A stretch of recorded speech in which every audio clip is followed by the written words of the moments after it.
projection.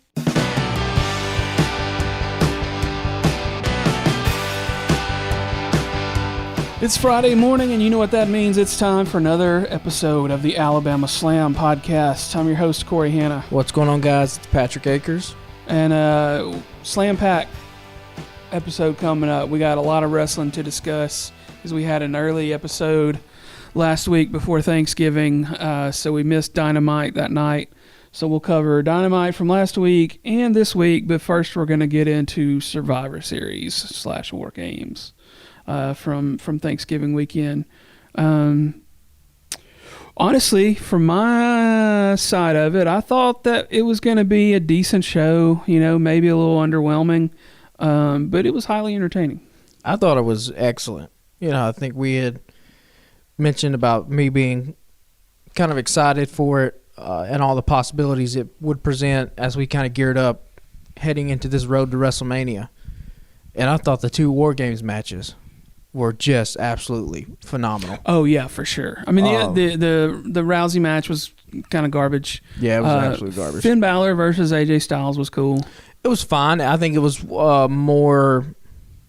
It was the best of the three non-War Game matches for me.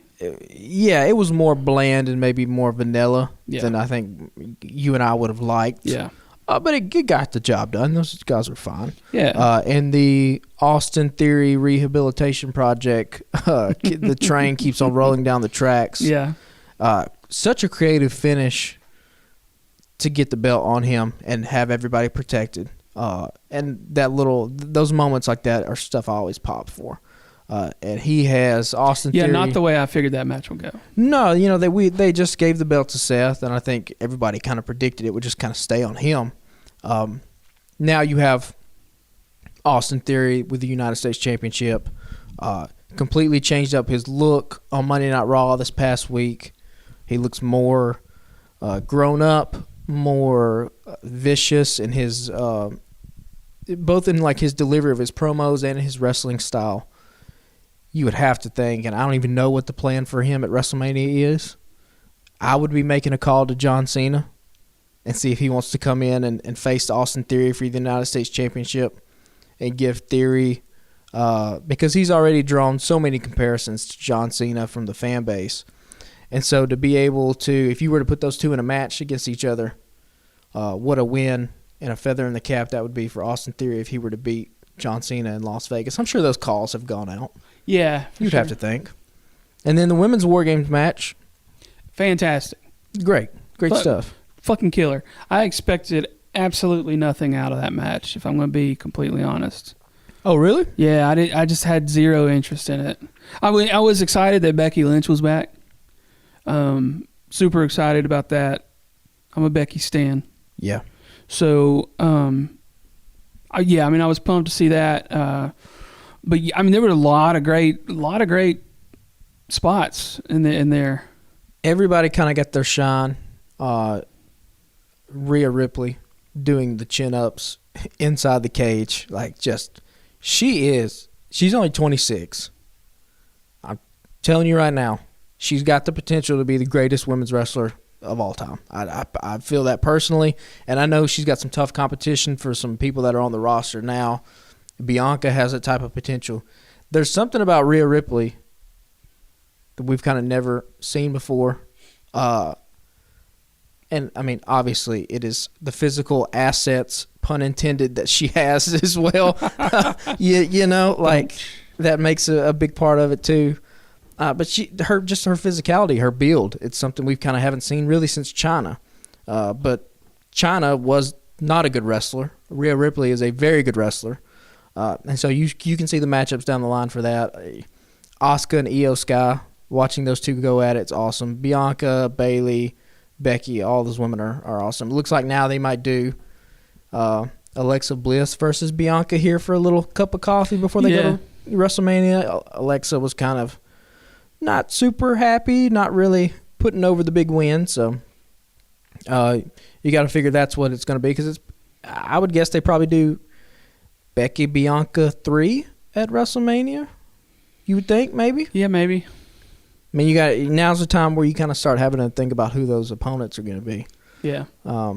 And then the men's War Games match, just killer. Absolutely phenomenal in every sense of the word. And they get what WWE does so well. Obviously, they're hamstrung by being a PG product, right?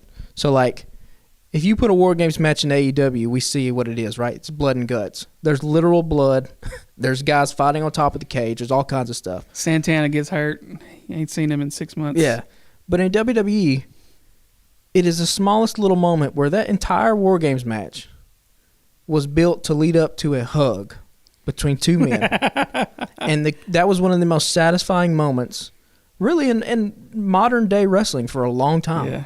And that's the beauty of when you do the storytelling well.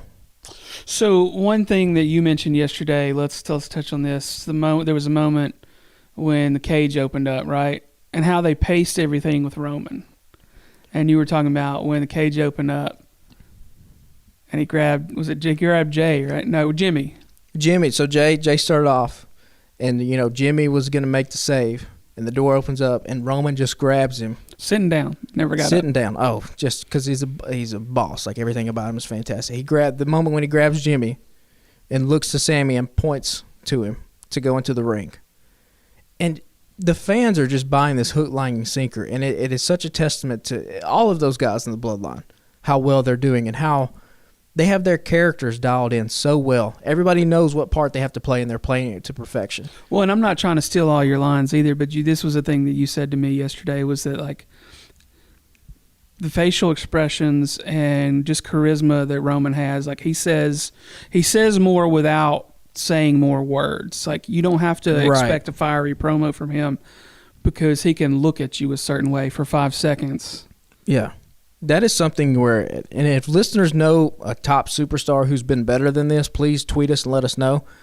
I don't know if there's ever been a guy in wrestling that is so well at facial expressions in the way that Roman is.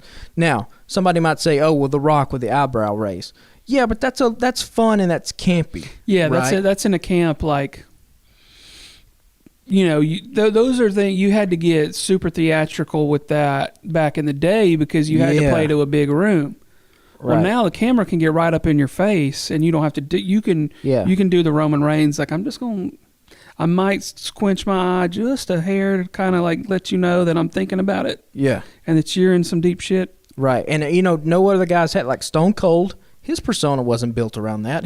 Stone Cold was very brash and outspoken like that. John Cena, same way. I mean, Ric Flair, outspoken. Roman Reigns, when you're going to think back at his championship reign, it's going to be him just staring menacingly into nothing and you being like, just feeling all of it. There's a presence about this man. Just sitting in a chair waiting. And even that, like, the smallest thing of somebody thinking like, hey, Roman doesn't need to stand in this. He would never stand. He needs a chair. And for him to just sit there, and the way they played it up to perfection, he's the last guy to come in, right? Because the babyfaces have the advantage, which is why I'm guessing they gave the babyfaces the advantage in the first place. Because most of the time in any War Games match, the heels always have the advantage because it's that dip in that height, right? The bad guys beat down the babyface, another babyface comes in to make the advantage, and you play that up, and that's how you pace the match. But they wanted that moment where everyone's in the ring but Roman Reigns, the clock goes off, the referee slowly opens the door, and Roman Reigns stands up like the fucking final boss in a video game and walks right down to the ring. And they have that moment where all the heels are on one side, all the babyfaces are on the other, and the heels never moved. That's an important thing because this match isn't about the babyfaces, right? No one really gives a shit about Drew McIntyre and the Brawling Brutes. That's not what this match was about. This match was about the Bloodline, and specifically Sami Zayn and Jey Uso, leading up to that moment where Sammy hits the hula kick on Kevin. Kevin, in just a beautiful moment of storytelling, falls into his arms like they've done so many times. Sammy lays him down, and there you go, Jey. Jey gets the pin, 1, 2, 3, leading up to their hug, and the whole crowd goes crazy. Hug and a handshake. Now, how you watch that match at Survivor Series and still come away thinking it should not be Sami Zayn versus Roman Reigns at WrestleMania for the title. I don't. At this point, I don't know what's going to convince you. I listen to these podcasts and I read all these people who, the podcast has huge wrestling podcasts, huge wrestling personalities who still say that, like, oh, it's Sammy's just, they would never do Sammy and Roman at WrestleMania. Why would they do that? I don't know, man. Are you listening to the crowd reactions? Are you seeing the way that these people are responding to Sami Zayn?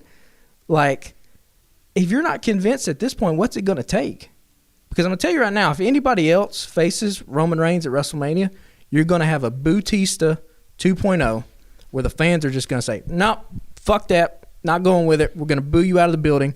This is the guy we want. Even if they do what's been rumored, where they might have Sami Zayn and Kevin Owens team up to go up against the Usos at WrestleMania. First of all, what you literally just paid off Jey Uso accepting Sami Zayn into the family. And you're going to tell me in 2 months you're going to break that up again in that kind of way?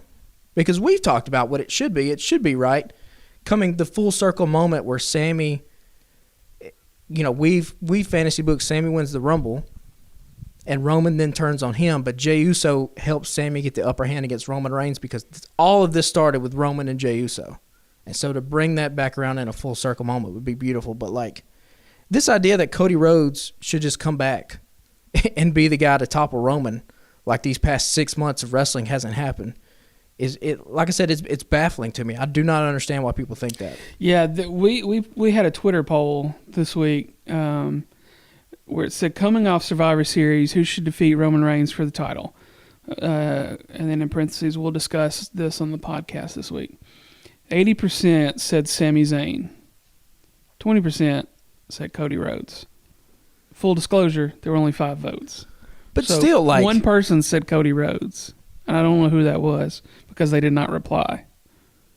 I would like to hear from the person that did vote Cody Rhodes just to say why it is. Yeah. Because, look, was it probably going to be Roman and Cody at WrestleMania before the injuries and all this stuff? It might have been. Yeah. I mean, you would have to go back and think about, did Hunter and the creative team think that they had this much of a hit on them when they put Sami Zayn in the bloodline? I don't know if you can ever predict these things that happen. This seems like a very natural, organic kind of thing, like the Daniel Bryan 10 years ago that have just kind of risen up out of nowhere. Well, and that's what Chase Gilmer replied and said, at this point, if it's not Sammy, they're missing out on having the biggest babyface champion since Daniel Bryan.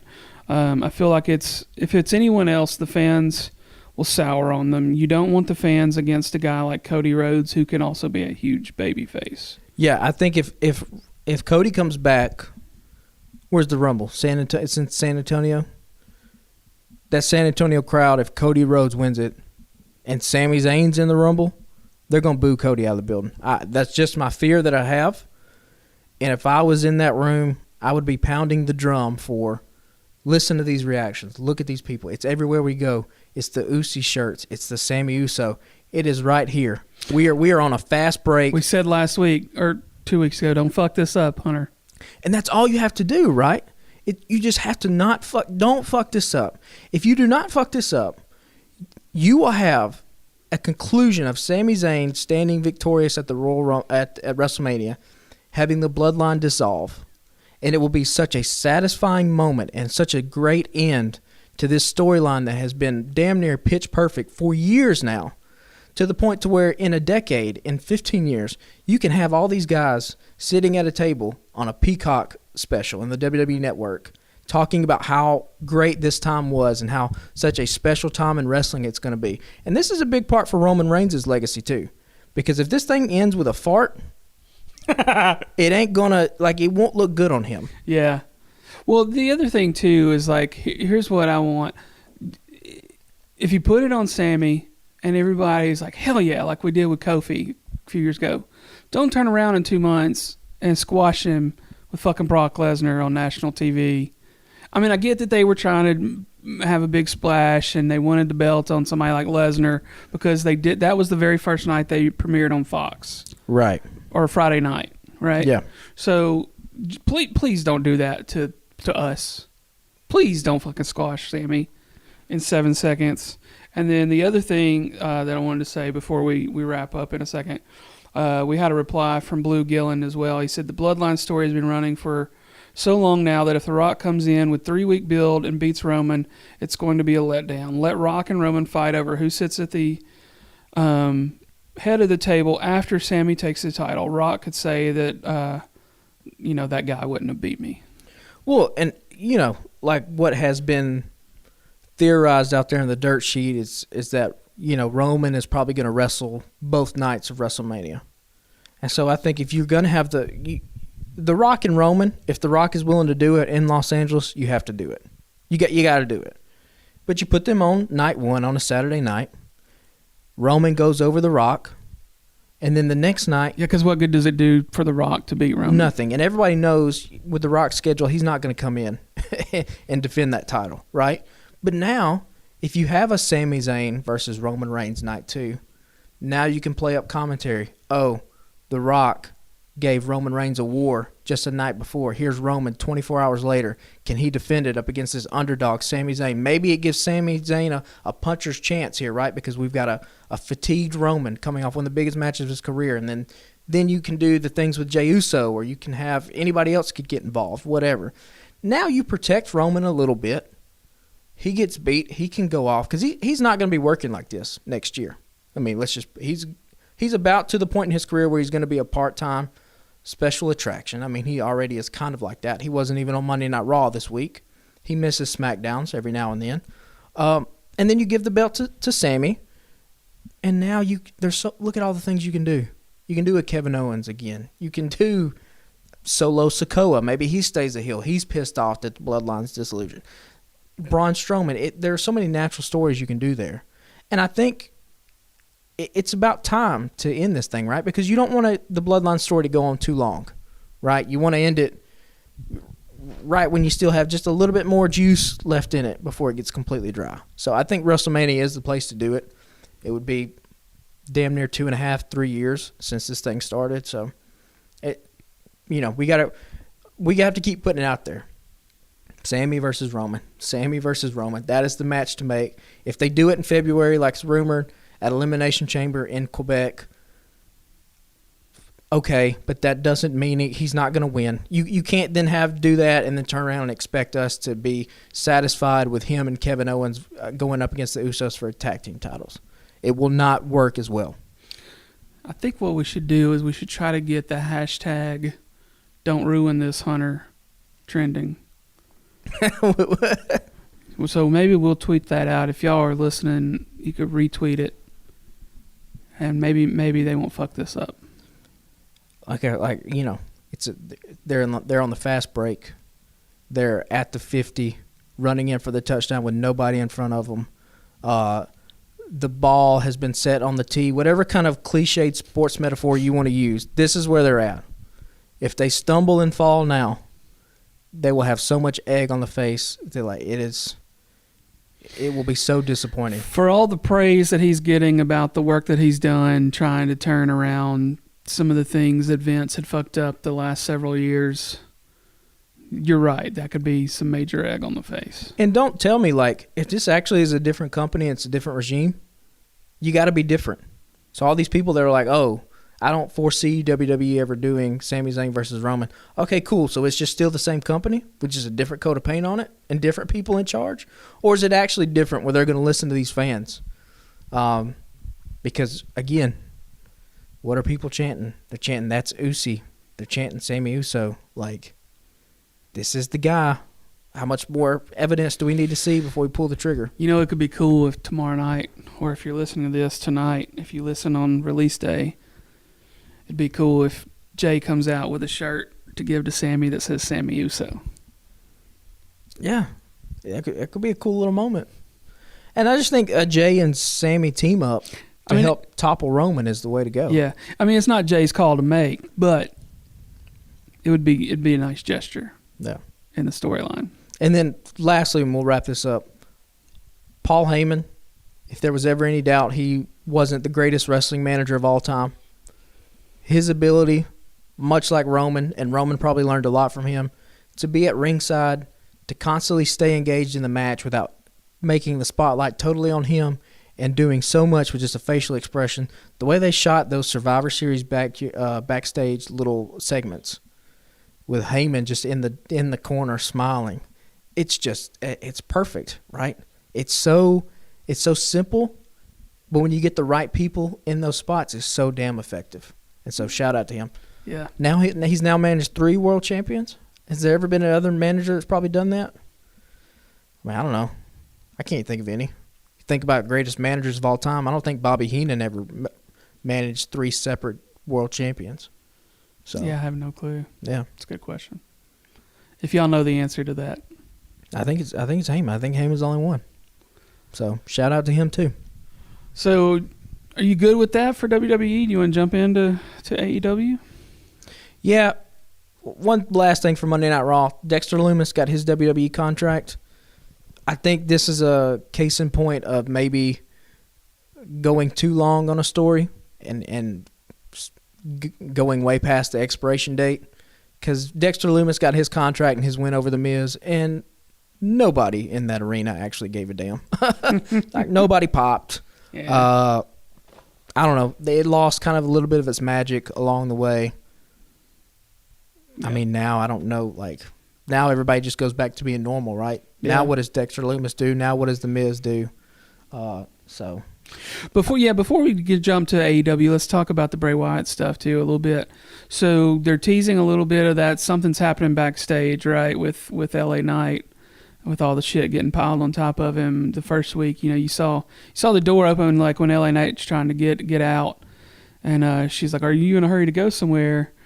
And he's like, "Do you stay at your job when you're done?" Yeah. But he opens the door; it's completely black back there, and then boop, there's the flash of the mask or whatever. yeah, And then, like, obviously they come back from commercial break, and he's under a pile of chairs and fucking garbage cans and shit. And then basically the same thing happened the following week. yeah, So he's teased the beast, right? And then he slapped Bray Wyatt in the face, and Bray was standing there, like, trying to shake it off or whatever. But, yeah.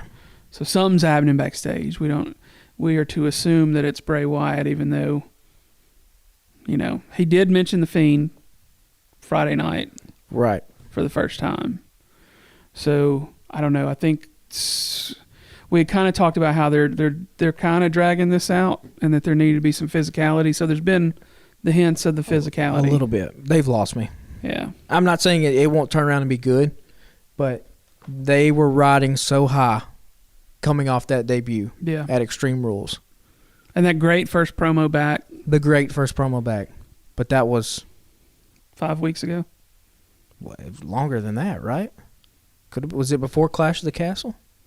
See, the fact that we're even having this conversation trying to go back, that's the problem. It's been a minute. That's the problem right there. Yeah. Like we said, this is not Broadway, a one-man show. This is wrestling. People have to get physical involved inside the ring, bell-to-bell action. Yeah, Not because just backstage stuff. Crown Jewel. Crown is Jewel when he was came back. between that. So Right. you've had all this stuff that's happened in between there, which is just okay. Like it's kind of the same old ride, except it's got a little bit. The White Rabbit stuff is cool. I don't know why they're still doing the little hidden stuff on the thing, because he's back now. So it makes no sense. Because I thought the whole point of the White Rabbit stuff was that, like, oh, this is shit that's not making it into the, like, that in the television show, the kayfabe of it, the creators of it don't know this stuff is slipping in it, but it's being hacked and hijacked. Well, now he's on the damn show, so now it doesn't make sense for these little stuff to be popping up, these numbers. Like, it's not, there are other, you have to know how your medium, whatever it is, be it movies, television, books, how those things excel in telling the types of stories that they can tell.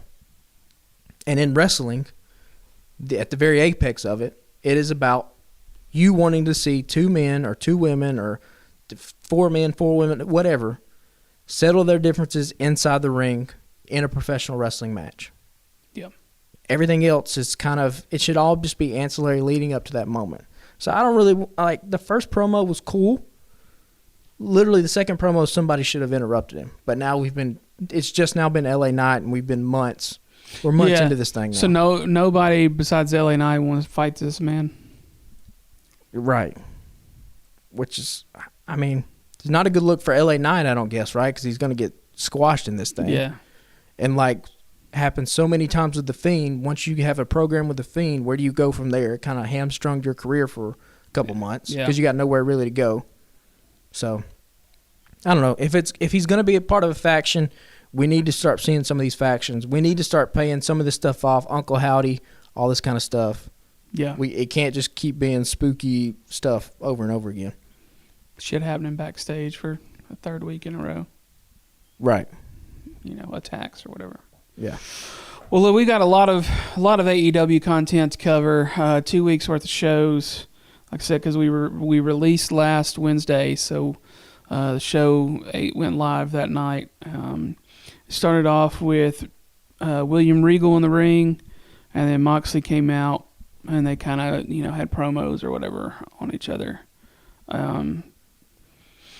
As you've mentioned this off air, how do you come back after a pay-per-view where you get a new champion and the champion ain't on the TV show? This was such a misstep 2 weeks ago. And you go back and look at the television ratings, it reflects that. You came off a crowning moment. MJF, this guy that everyone has been talking about being the next big thing in wrestling, right? Finally wins the title on pay-per-view. Holy shit, we can't see. He's Regal stabbed Moxley in the back, gave MJF the knucks. What's their alliance? Oh, my God, can't wait to tune in Wednesday. MJF has the promo backstage with the media. You got to tune in every Wednesday, yada, yada, yada. Wednesday rolls around, the motherfucker ain't on the show. Are you kidding me? Are you kidding me? That's a bit of a misstep. That is a huge misstep. I don't care where he was at on a damn movie set. If you're Tony Khan and management, this dude has to be back for Wednesday. Everyone's going to be watching. Yeah, all you got to do is show up an hour before the show, cut a promo, and then get on a plane. Be in the ring. Have a promo. Go. Then we could have finally got a moment where we could have William Regal and MJF on screen, at least for a week, before we did what we did Wednesday night and had him turn around and stab him in the back, which we'll get to, which made no damn sense whatsoever at all. Like, I think I said last week I was going to withhold judgment to see how this thing played out. Now I'm ready to cast judgment. It ain't going to work. This MJF as a heel will not work. Yeah, and we'll get into more of that. But yeah, covering last night's show. MJF, Moxley, and I love Moxley's part. I love the Danielson part. In retrospect, especially going back 2 weeks, we didn't know what was going to happen. Oh, this is a cool little wrinkle. Danielson's coming out protecting his guy. We know how he feels about Regal. Obviously, both men respect Regal and don't want to do, based off the injury history that he had with his neck. And Moxley just saying, get the hell out. If you ever come back, I'm putting you down. In so many words. And then Regal leaves and, especially 2 weeks ago, we didn't know where we were going to lead. Now we kind of have some more clear direction based off Wednesday night what's going to happen. But, yeah, not having MJF on the show 2 weeks when a lot of people are at home, too, because it's a holiday week and he's just not there. I mean, go look at the numbers. Like 250,000 people turned off the TV screen after that segment. I lost all interest in Dynamite after that happened 2 weeks ago. Yeah, it was a decent show. We're not going to cover every match from the night. Next up, just real quick, I just want to touch on Orange Cassidy versus Jake Hager, simply to further the I like this hat, especially when part of the angle of the match was Cassidy trying to get the hat. Yeah. And then 2 was the Orange's new thing of when somebody's backstage and was like starting a rant or like I want a shot at the title. Okay. Yeah. Yeah. And then like this week, QT was like, it's gonna be a lumberjack match. Okay. And then he just kind of walks off. It's a great little wrinkle to the character. Obviously with Jake Hager's hat thing, you would have to think this is something that Jericho pitched to him, because this is right in the Jericho playbook of how to get people to care about you, how to get heat. Jericho has got a scarf over. He's gotten the list of Jericho over. That you go back through his career, there's always some kind of little item, some kind of little thing. I've given 2 fucks about Jake Hager. But now he's got this purple hat, and I like this hat. That's what I'm saying. And that's a testament to so many guys, not on wrestling on television, wrestling in the indies. You can't just be the dude with the moves and the good body, right? You got to have something. And it can be something as stupid and silly as a dumbass 2000s Limp Bizkit looking purple hat, right? But if you commit to it and you start posting pictures on Twitter of you standing in a Publix with your shirt off and the purple hat on, where it's like a damn accidental Renaissance painting, it's going to get people intrigued in it. So I don't want to like linger on it, but do you think he like just said, fuck it, I'm going to take my shirt off and do this real quick? 100%. That's what I love about it. Yeah. If you go look at the picture we posted on Twitter, it had to be from a couple of days ago at this point. There's the hat he was clearly wearing to Publix in the shopping cart. And then he's got on the purple hat. And then he's got his shirt that he took off in his hand. And the way he's just like, he's clearly trying to make it look like he's in the moment of grabbing something, but it's so staged. I just love everything about it. And then the newest one he posted where he's like at the airport with no shirt on. And the dude in the background is just clearly looking at him being like, bro, what the hell is you doing? It's so great. It's great. And now he becomes entertaining, and we want to see more of him. Oh, yeah. Because of a hat. Love it. We can move on from that. I do want to mention at the end of it, House of Black comes out and wipes the damn floor with the best friends at the end. So I guess they're setting up a little rivalry there. Well, we don't know because they didn't follow up on it. Yeah, that is true. They didn't follow up on it. So next up from that night was Ethan Page versus Ricky Starks. And we kind of thought initially that they would put Ethan Page over because then you have, if you had a babyface MJF and you've got the heel Ethan Page, right? Right. And then, as a member of the firm, that puts him at odds with them, et cetera, et cetera. But they clearly, with the Full Gear, had, full-on MJF heel with the Nux. So that's why you put Ricky Starks over, so Ricky can be the first babyface, I guess, to face MJF. And this was, it was a good match, good call. Jumping ahead a little bit to what happened Wednesday night. Ricky Starks, obviously they put him on TV again. I guess somehow they're going to expect fans to care about a Ricky Starks versus MJF match when today is December the 1st, and this match happens in 2 weeks, and neither one of these guys have been in a ring together, even in a promo. So you're telling me just next week these guys are supposed to have one promo and I'm supposed to care about this match? Again, we say it every week. If our folder for why AEW needs writers and needs a creative team, that sumbitch gets a stack of papers heavier each and every single week. This thing, it's overflowing the office. We got this shit in boxes in the corner. It's taking, people are complaining about it. Like, it's mind-blowing. Why have Ricky Starks and MJF not been in a ring together face-to-face with a microphone? Yeah, there's no reason, no way to explain that away because that's a killer segment waiting to happen with both of those guys. Yeah, like, it's just, it's like, what is this like? I don't know. It would be like a football coach in the NFL, like getting all these, like getting a Jalen Waddle and a Tyreek Hill and DeAndre Hopkins and being like, we're going to run the power eye as an offense. And you go, what the fuck? Do you look at these damn guys? Just let them go. Run a 9 route, baby. That's all you got to do. Get what it are you on doing? tape. Like, I get kind of frustrated sometimes, especially when it's so easy. Like, if you're going to do Ricky Starks versus MJF at Winter is Coming, I don't have a problem with it. But can we have a little 3-week build? Can we get them, like, interacting with each other? They've literally not interacted with each other. The match is in 2 weeks.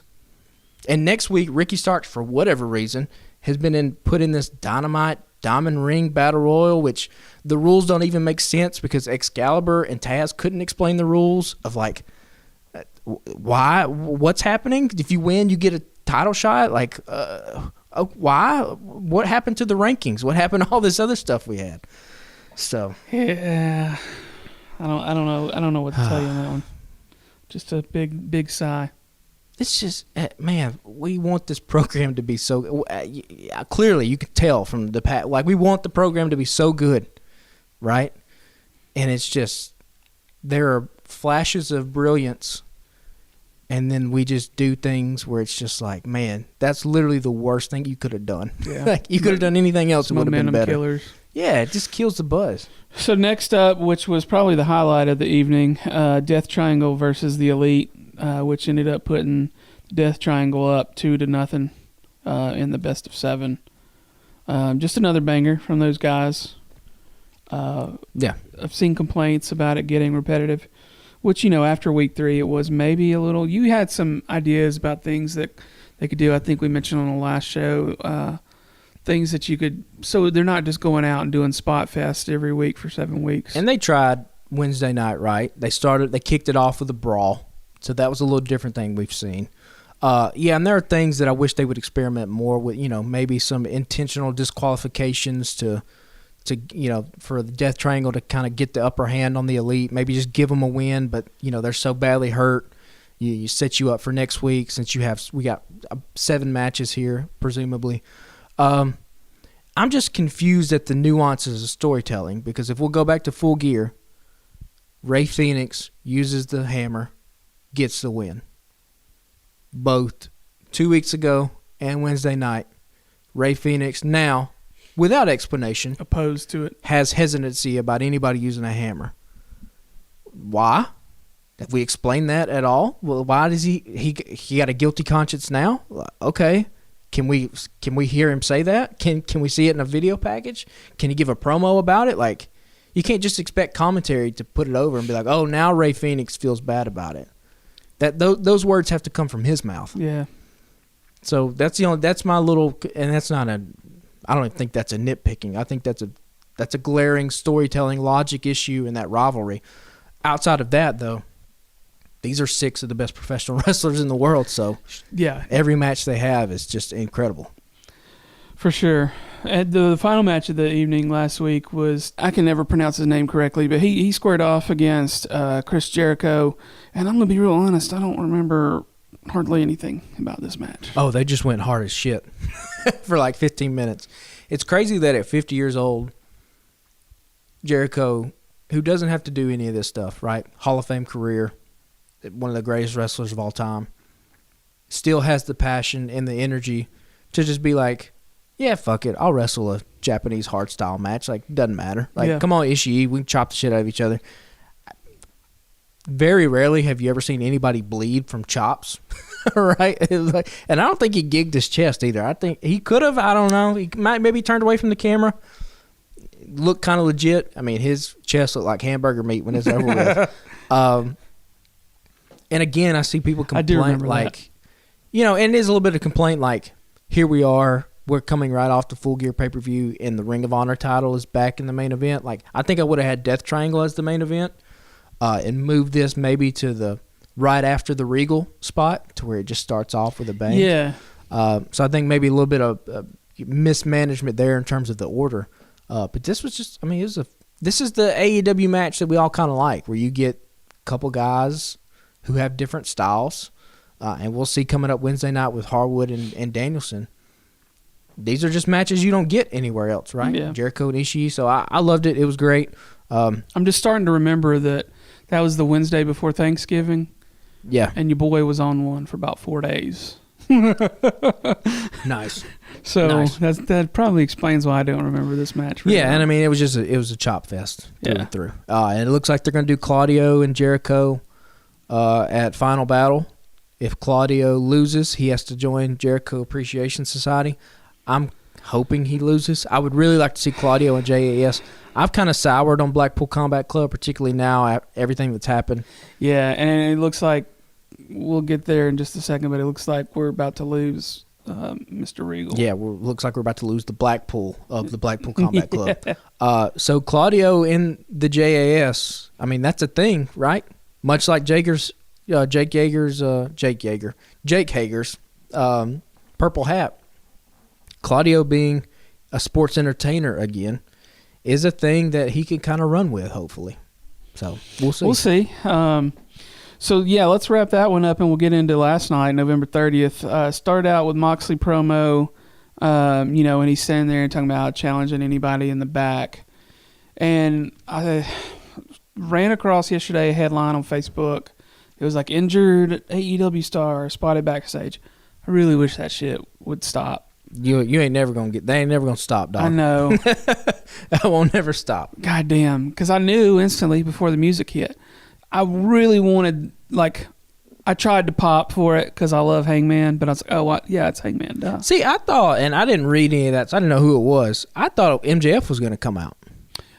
Because Moxley talking all this shit, there's nobody there. Well, I just beat you, dog, for the title. Like, I'm going to walk out. Like, that's my thing. But it was Hangman and Moxley doing a little heelish stick there, right? Is that a potential? I mean, maybe. AEW doesn't really care so much about face versus heel dichotomy all that much. But Moxley leaning into a little bit of a heel side, like, and you have to say that, right? You got to be like, hey, man, maybe you don't remember, like, because I knocked your ass out. And then, Hangman doesn't need to say anything, right? He needs to come in and get physical right away. John Moxley just fell off the stage. That was a thing. Yeah, running after him. So that was the thing. The brawl, I thought, kind of went on a little too long and kind of got a little silly. They were kind of slipping and falling all over the place. Moxley, I think Hangman slipped over a step, the ring steps. Moxley falls off the damn stage. Like, that's not what you want to see in a pull-apart brawl. I did like that they came back to it backstage, right? Because like we've talked about so many times, historically in wrestling, if you just make it to the back, you just disappear kind of. So the fact that they kept it going as Hangman was trying to walk out, Moxley just comes flying through the frame. That was good. I mean, I'm excited now about this feud. I don't think this is probably naturally what they were going to do, but having Hangman have the concussion the way he did, you kind of have to follow up like this, or else you're really insulting the audience's intelligence if you don't address this at some point. So I thought it was good, and we'll see if Moxley leans more into this heel side, particularly now that Blackpool Combat Club's future looks to be completely up in the air. Yeah. I mean, reports are coming out there. Looks like Regal's contract is almost up, and it seems he just got there. Yeah. What the hell? What the hell short kind of contract did he have? I don't know. Reporting is all over the place. Some people are like, oh, it was 3 years. And then no, it was just a 3-year option. The contract was for 1 year. Some people are like, oh, the contract had a stipulation in it where if Triple H came in power, Regal could go back. Some people are like, oh, maybe Tony's just letting him out because he clearly wants to go back to WWE. Whatever. I'm just going to say this. Why the hell would you sign William Regal in the first place? If this was all, if you had all these stipulations, he could just leave television. That doesn't make any sense. You didn't need him. You didn't need him at all. Danielson and Moxley could have settled their differences in a more creative way, right? If you weren't going to have Regal. Yeah. That is odd. It makes no sense whatsoever. Yeah, I don't know. So next up, match-wise, was Dax Harwood versus Bryan Danielson. And they couldn't even fucking get started. And people were yelling, this is awesome. You could have, like I told you before we started recording, you could have taken this match, dropped it into 1930, 1940, 50, 60, 70, 80, 90, wouldn't have mattered. People still would have been on their feet going crazy. This match was fantastic. It was old school. It was filled with psychology. These boys were trading blows. I think there's Dax put a clip on his Twitter, just the European uppercuts in the corner, and you can just hear the thud, like they're laying it in. And it was awesome to see. When Dax was walking down the ramp, though, and I would love to hear what listeners have to say about this, so tweet at us. I got the impression when he was coming out, he didn't come out with any tag team titles. Cash had the titles. Dax is walking to the ring solo. And I'm like, I'm not saying he would be a world champion, but I think there's a scenario where if you had the right story and you built this guy up, a little 2 to 3 month program with Dax Harwood talking about wanting to become a world champion to satisfy all the dreams he's had and to show his little girl that she can achieve whatever she wants to achieve. Yeah. That, you want to talk about over baby faces? Yeah, like my God. I mean, I don't want to wish an injury on anybody, but if Cash got injured, that's a scenario where you could do something like that. I think you could do it either way, right? But now there's reports their contracts are up in the air. So who knows what the hell that happens. I think they're on through March or April. Yeah, me personally, I think they'll go back to WWE. Goddamn, I hope not. I think that's where they will go now that Triple H is in charge. Dax has talked about how much he admires Triple H. I think that may be where they go back to. Yeah. I'll cross my fingers that they could stick around, but I could see them, like you said, maybe jumping ship. So next up was AR Fox versus Samoa Joe, and the only reason I want to touch on this one at all is that at the end we see Wardlow on the monitor and he acknowledges what we all thought all along, was that the wardrobe title was completely stupid. Dumb as hell. Yeah. That's the only reason we're bringing that up. Well, I do want to say this, and this is not any kind of flack at this guy personally. Are we sure Wardlow is going to be a main event guy? These promos that he gives just feels like it has nothing behind it whatsoever. And you contrast that with a guy like Samoa Joe, who in every Samoa Joe promo, he has so much. You know, we talk about believability a lot on this podcast. Yeah. I don't believe Wardlow. I just don't. I don't believe that he believes the things that are coming out of his mouth. And I don't know. I could be wrong. I hadn't really put that much thought into it. It could be just because his booking has been lackluster as of late. But watching that promo last night he was giving, and I was like, I don't. If you give me right now, there's probably a dozen other guys I would rather see as a world champion than Wardlow. Yeah. Which is a shame, because I don't know if either one of us probably would have had that thought 6 months ago or 5 months ago, whenever it was. Yeah, that's true, because he was in it at that point. Yeah, I just don't know. Maybe he'll turn it around for me, and I don't know. It's just my opinion. So, but yeah, I don't see it. Yeah, so they went to the MJF promo, which is probably where the biggest news of the night came. They unveiled the new belt. He talked about how garbage the other belt was and threw it on the ground, and then unveiled the new one with the Burberry leather, which was, I think Shivani called it an atrocity or something like that. And then he pulls the Nux out, and he's walking around talking about how he wanted to thank William Regal and this, that, and the other, and read another email that Regal apparently sent him a few weeks ago, and so on and so forth. And then when he's behind Regal, clocks him in the back of the head. Presumably, if it's to be believed, riding William Regal off AEW television forever. Yeah.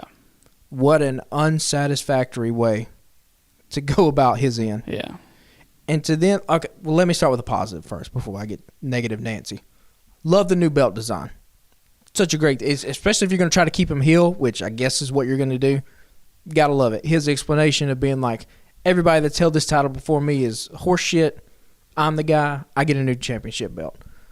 That being said, that crowd, like we thought was going to happen when we gave our full gear predictions, we're like, I don't think the crowd is going to want to boo MJF. No. Guess what?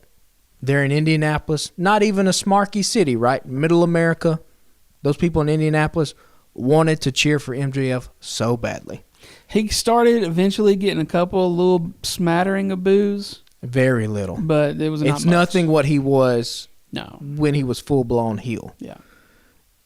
This we talked about it. This dude is he's a baby face. The crowd wants to cheer for him. I don't understand the hesitation. You can still be a baby face and say I'm better than you, and you know it. Yeah, he can keep all of his stick. Yeah. You can still have an ego and be. But like you saw him last night, right? He kept going for the cheap little heat pop. Oh, you hicks from India. I have the microphone. Shut up. Guess what? It wasn't working. Yeah. Wasn't working. MJF is a guy that they have picked, much like in the way that they picked FTR. Let's do a little experiment here real quick. Do you remember the reason why FTR turned babyface? Was there any narrative reason that was given? No. Nope. Just the crowd started cheering for him. Jamie Hayter, was there anything that she did, her character-wise, that turned her from a heel to a babyface? Nope. Crowd just realized how awesome she was and started cheering for her. I'm forgetting. Who else am I forgetting? Ricky Starks. Yeah. Was there any reason why Ricky Starks turned babyface? Nope. Crowd just realized how awesome he was, started cheering for him. They're doing the same damn thing with MJF. I don't know why AEW has not got this through their head yet. This is the way their audience operates. When you give them good professional wrestling, they cheer for it.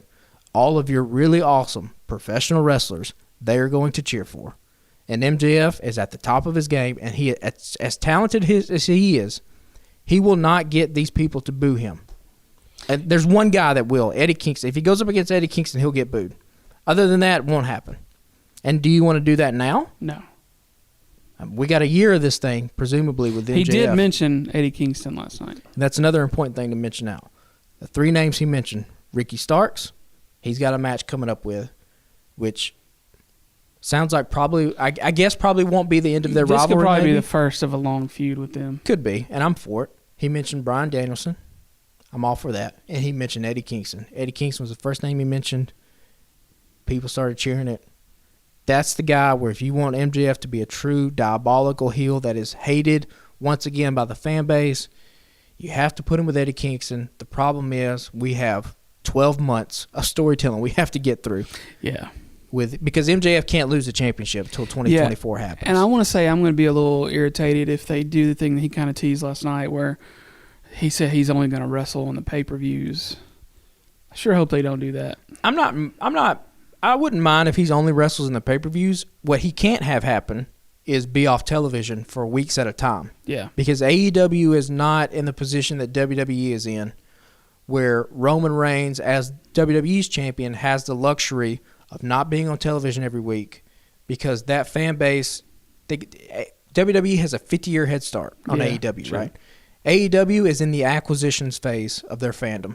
They need to pull as many people into this tent as possible, and that means all hands on deck at all times. The biggest stars should be on television every week. Your Moxleys, your Kingstons, your Danielsons, your MJF, your Young Bucks, Kenny, all the night Hangman, they all got to be there every week. They should be featured on television. Now they're not, which is part of the problem, I think, which is why AEW's growth, at least in terms of television ratings wise, has stagnated and some places has gone down, right? It's because these guys are not, I don't feel like they're putting their best foot forward. Yeah. And having MJF as a heel champion when the crowd clearly wants to cheer for him, I also think is not putting your best foot forward. Yeah, it seems they're not reading the room on that one. And I would love to be in those rooms to just hear what the hesitation is. Like why? Like, oh, well, MJF doesn't want to be a heel. Okay. Sorry, I guess. Like, you got to, man. You're not listening to these people. Doesn't want to be a face, yeah. Or, yeah, doesn't want to be a baby face. Yeah, like, okay, sorry, guy. Like, the crowd has picked you. Yeah. So what are you going to do with it? Well, I don't want to super rush this, but we've had some battery issues. We've already cut off twice and had to restart. And, you know, there's not much to say about the Ricky Starks versus Ari Daivari match from last night other than, you know, Ricky gets a nice squash win. We get a quick little promo out of him. Yeah. And then Anna Jay versus Willow Nightingale. This was cool because we saw Willow the week before. We didn't talk about it. We just skipped over that one. But she's getting some applause. The groundswell's happening. Yeah, you might get a little push. I mean, listen, the beauty of pro wrestling and why I think it's such an interesting art form is that you get week by week reaction to the types of stories you're putting out there. And you know, 1 week the Willow buzz is, you know, gets a smattering of applause. The next week it grew bigger. The next week it grew bigger. Wednesday night, her music hits. There's folks dancing in the aisles. Yeah. Like, hey, okay, let's see what this girl has. Let's put her in a position. I don't know who she goes up against. I don't know if it's a Jade Cargill. I don't know if it's a Jamie Hayter, whoever. I don't know that she put her, but she might be the one that could take the belt off Jade eventually. It could be because you have to think the Jamie story is probably going to have something to do with Britt Baker. She should play a part in that. So, yeah, maybe Willow as the pesky little underdog, you know, that has the disco music. Maybe she does, you know, she showed a little fire last night. Yeah. Maybe she's the one to take down Jade Cargill. You've had, you know, Jade and her badassness or whatever, and she actually did a good job with her promo last night, I thought. Jade Wednesday night just looked phenomenal. Yeah. Like, you want to talk about star power just in the image of it? Yeah. That's what it looks like. Now, don't nobody give a shit about Bow Wow. Right. Clearly, because Indianapolis was just on their hand. When Bow Wow came on screen, nobody said anything. Whatever. Yeah, nobody cares. But, yeah, she looked good. She did a good job in the promo leading up to that, and then it just kind of fell off. But maybe they changed that up because she's been running it, and then you can have some different energy with the TBS title for a little while with Willow. It could be. I'm just saying, like, again, the crowd will tell you what they want to see. Yeah. Now, I'm not saying that in every single instance you should just give the crowd immediately what they want, because there is something to be said for slow playing something. Yeah. But, Willow, there's not many people, especially in that women's division, getting that pop, right? True. So, I don't know. Something there. So next up, real quick, the third of the Death Triangle versus the Elite. Another good match last night. A little different outcome. Yeah. I kind of thought they'd put Death Triangle up 3-0. I could see Death Triangle going up 3-1 because, there have been so many sports comebacks now, baseball, basketball, that have come back from 3-1 deficits. I just didn't think that you would want to do it having the Elite go over so cleanly. Yeah. I thought they would either, squeak out a victory or, if you were asking me if I had the pencil, I would have Death Triangle get caught with the hammer, right, and get disqualified, but then just say, fuck it, we've already been disqualified, beat down the Elite afterwards. And now the Elite has gone up a match, but it was kind of a give-you match that Death Triangle just gave them. And then you can build in where one of these matches has to end in 4 minutes, though. You really need to do something completely different. They all can't be 20 minutes like this. Yeah, we maybe don't need to see 20 minutes of this at Winter's Coming. Yeah, and the Winter's Coming stacked in another way. I would be pleasantly pleased if the fucking next one ends in 3.5 minutes. And it's just a boom, it's a squash. Then you can play up holy shit. Does Death Triangle have the Elite's number now? We've never seen the Elite in any kind of capacity. We've never seen Omega get dominated like that. We've never seen the Young Bucks get dominated like that. The Elite are down 3-1. Can they come back? Yeah, and that's the way you go about storytelling. Yeah. Well, it's been a pretty good couple weeks for wrestling. We've got some minor complaints on some things that could be fixed, but some of my complaints are pretty damn major. But the wrestling's still good, at least with AEW. I mean, look, for as much qualms and as much shit as we give AEW, AEW is the only wrestling product in America right now where you can get a Jericho versus Ishii type match, and where you can get Dax Harwood and Bryan Danielson going out there for 20 minutes beating the shit out of each other. Again, we say it all the time when we bring up the biggest difference. WWE just can't do that, right? Because they just had a War Games match Saturday night. Guess what? Sunday, they had a house show they had to do. Them's just the breaks in WWE. Now, what WWE does really well, those moments, right, storytelling, they built a whole War Games match. The history of War Games built off physicality, guys' bloody faces being pushed into the cage. How did they end that match? They ended it with a hug. That's a beautiful thing. And if AEW could somehow find a way to combine that level of storytelling with the crazy athleticism, in-ring action they have week to week, I swear to God, it will be the best wrestling product that has ever been on television. My theory is that they're creatively, they're not capable of doing that. Yeah. Or at least they have not done it yet. Maybe it'll change. But, yeah, so for now we're going to have to go to WWE to get our storylines, and we're going to have to go to AEW to get our wrestling. Yeah. Hope something changes in either company. True. Well, we appreciate y'all. Give us a follow or a like, whatever the fuck you want to call it, on Instagram and Twitter. We're at Alabama Slam Pod. We do have a Facebook account now. You can just search the Alabama Slam Podcast. Find us there. Our podcast logo is their profile picture. We're not hard to find there. And then be sure to follow the Alabama Take on Facebook. That's our network of other podcasts and friends and writers, essayists, and people that write about music and TV. And we got other podcasts. We've got the Taking It Down podcast with some friends. They talk about pop culture stuff, so whether it be TV or movies every week. My lovely wife, Jamie, has a podcast called Check Your Shelf, a book podcast that's once a month. Me and some of my best friends have a podcast called We Are a Star War, where we very obviously just talk about Star Wars. That comes out every week or two, just kind of whenever we can get together. And then Taking on Sports, almost forgot, weekly sports podcast, mostly football-centric right now because it is the season. But yeah, give all those a follow in your podcast apps. Be sure to rate and review us on Apple Podcasts. That helps us out. And you can look for, if you need a t-shirt, You can get T-shirts on tpublic.com. Just search for Alabama Slam or the Alabama Take. And that's all I got for this week, man. You got any last words? Just real quick, we tweeted about this Game Changer Wrestling, GCW, coming to Huntsville, our neck of the woods in January.